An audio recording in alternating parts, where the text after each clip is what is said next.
So CPR is a combination of 30 chest compression and 2 light breaths.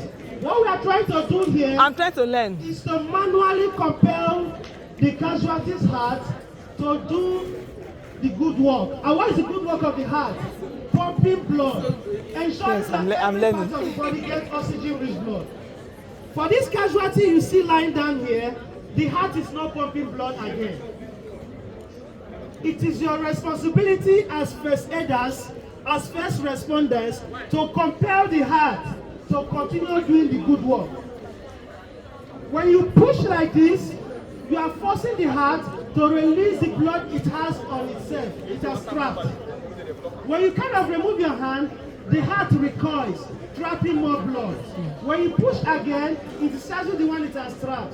When you remove your hand, it recoils, trapping more blood. That is just a cycle. You must continue doing this until 3 conditions are met. And what are these 3 conditions?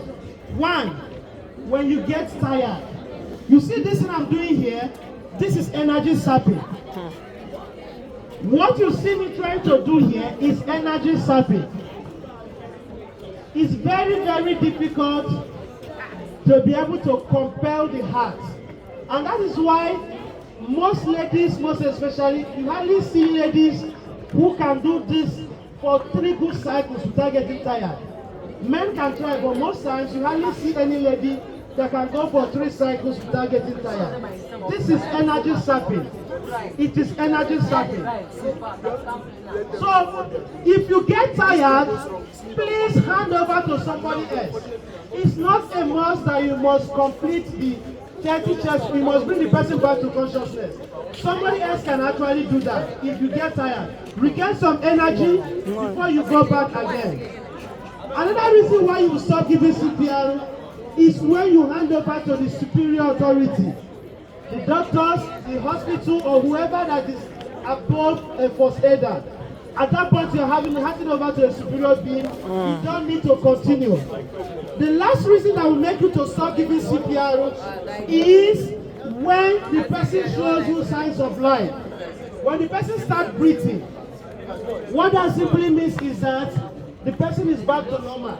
Even if it's just 5 you did, and the person showed you that he's already breathing, please stop. It's not compulsory that you must complete 30. Even if it's just 5, either by sneezing, coughing, or whatever, the person shows you sign that he's breathing, just stop whatever you are doing and place the person in a recovery position.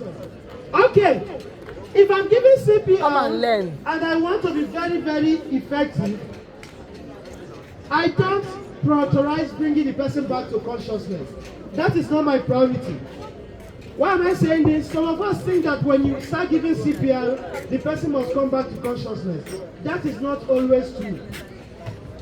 You might do CPR from now till tomorrow, the person is still unconscious. So, the major interest here is not to bring the person back to consciousness. The major interest here is to ensure that the heart continue to circulate oxygen-rich blood to every part of the body, thereby keeping the vital organs alive. That is just the major priority.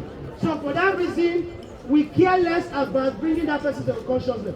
Sometimes, people come back to consciousness as a result of the CPR you are giving.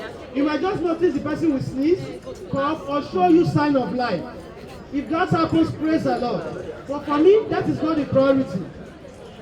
If I can succeed in ensuring that oxygen-rich blood get to every part of this person's body, for me, I have achieved up to 80% of what I'm doing. It's not most that the person will come back to consciousness. Another thing I want you to know here is that for you to be effective in your CPR, you must do this CPR on a hard surface. It has to be on a hard surface. Do not do this in a mattress. You are not going to achieve the desired result. It has to be on a hard surface for it to be effective. And when you are doing it, your elbow needs to be locked. Some of us do CPR this way. You are pounding, you are not doing CPR. Your elbows need to be locked for it to be very effective. Something like this. That is how best to do CPR. Another thing I want you to know here is your hand placement. I want everybody to look at me. I am more interested where the heel of my palm is making contact with this casualty. I care less where every other part of my body is touching. Of course, there is no way I will give CPR to an adult. Come and learn CPR. Without touching the breast. It's not possible. Somehow, I'll end up touching the breast. But like I said, my interest is where this place is touching. The heel of the palm. It has to be at the center of the chest. In between the two nipples. It must be at the center. Both guys and ladies will all have nipples. I was smiling. Alright? We all have nipples. So make sure you get it at that center. I'm not saying in real life you start using your hand to do what I'm doing. In the name of looking for where the nipples are. Your case will be worse than the casualty zone. Merely looking at this casualty, I can guess where they are, and I'll place my hand directly at that spot. Do not make the mistake of placing your hands here or placing your hands here. You might end up causing more problem for the casualty. Some few years back, one of us made that mistake.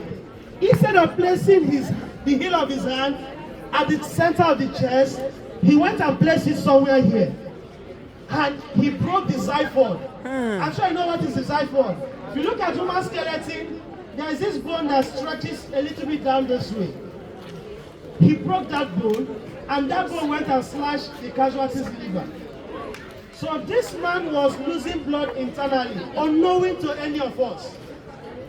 Getting to the hospital, the doctors declared him dead on arrival.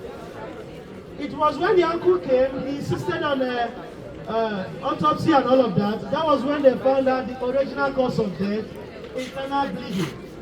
So please, you need to be very particular about where your hands are placed.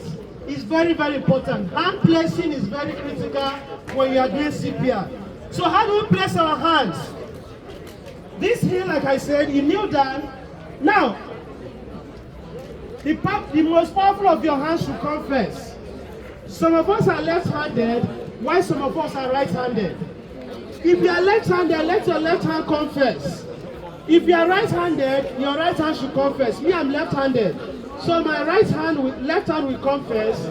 Then I'll use this other hand to support it. Do not be too fast. And do not be too slow. If you are too fast, you will not allow the heart enough opportunity to accumulate enough oxygen-rich blood for onward circulation. If you are too slow, you will not give the heart the opportunity to effectively distribute its blood. In first aid, we say compress between 100 to 120 in 60 seconds or 1 minute.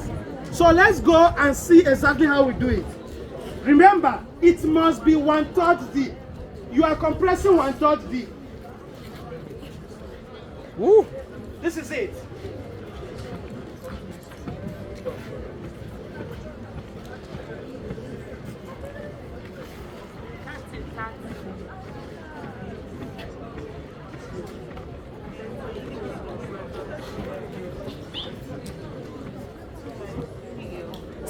Good times. That is the standard. After 30, you are expected to introduce 2 light breaths to this casualty. The cycle, remember, is 30 chest compression, 2 light breaths. Why did we start with chest compression first? We started with chest compression first because for every adult, when they go unconscious, they see some oxygen inside them. They still have this reserve oxygen inside them.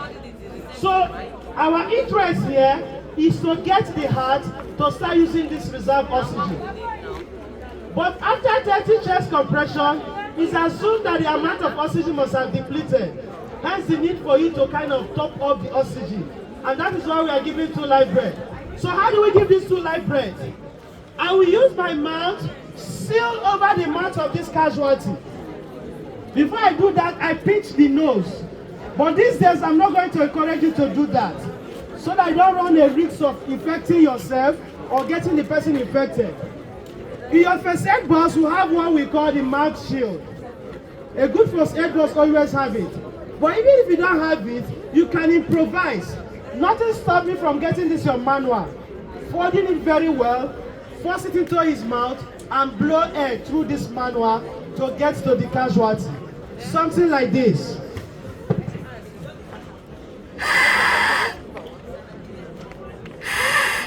Two good times.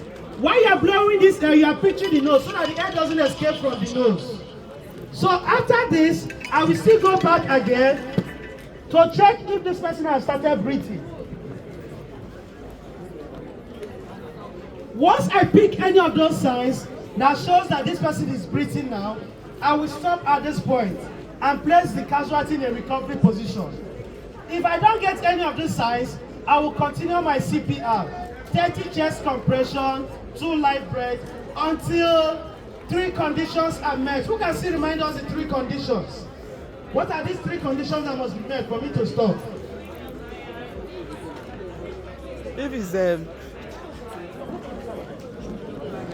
If there's a doctor around.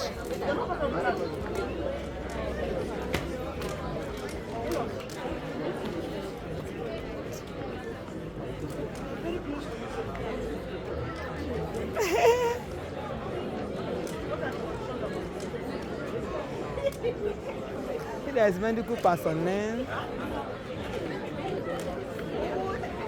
When he starts corresponding, is that what he said? That is when he starts responding, isn't it? That one is 1.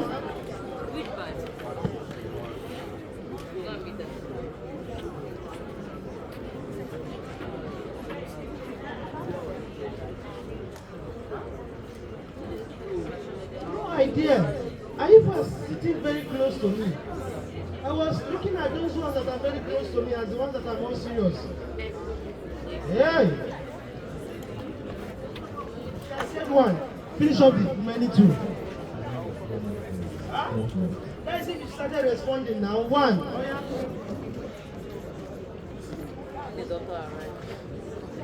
When the medical personnel is available.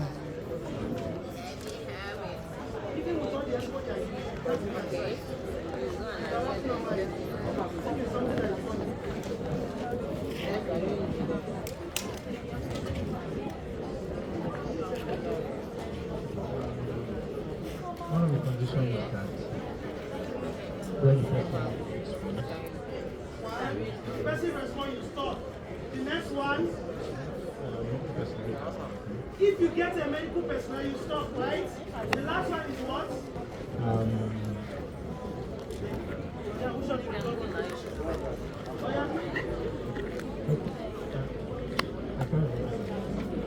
The last one is when you get tired. If you get tired, you need some energy. If you